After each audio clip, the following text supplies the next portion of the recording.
అందరూ వ్యత్యాసమైన నడక నడుస్తూ ఉంటే ఇతడు మాత్రం ఆ పాపానికి దూరంగా పరిగెడుచున్నవాడుగా ఉన్నాడు. చెడుతనమును అసహించుకున్నవాడుగా ఉన్నాడు. దేవుని యందు భయభక్తులు కలిగిన వాడంట మొట్టమొదట చెడును అసహించుకుంటాడు. చెడును ఏం చేసుకుంటాడు?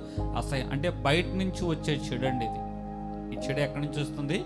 బయట నుంచి. ఏ దురలవాట్లైనా, వ్యసనమైనా, లేకపోతే ఏ ఆలోచన వాటిని అసహించుకుంటాడు.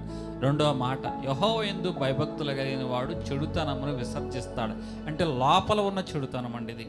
అంటే తన ఒంటిలో ఏది ఆయాసకరంగా ఉందో ఆ ఆయాసకరమైన చెడుతనాన్ని దేవుని యందు భయభక్తులు కలిగిన భక్తుడు ఏం చేస్తాడంటే విసర్జిస్తాడు. ఒకటి, భయభక్తులు కలిగిన భక్తుడు చెడుతనాన్ని అసహించుకుంటాడు. రెండు, చెడుతనాన్ని విసర్జించేవాడుగా ఉంటాడు. ఇక్కడ యేసేపు ఎలాగున్నాడంటండి? చెడుతనాన్ని అసహించుకుంటున్నాడు, అట్ ది సేమ్ టైం ఆ చెడుతనమును విసర్జించేవాడు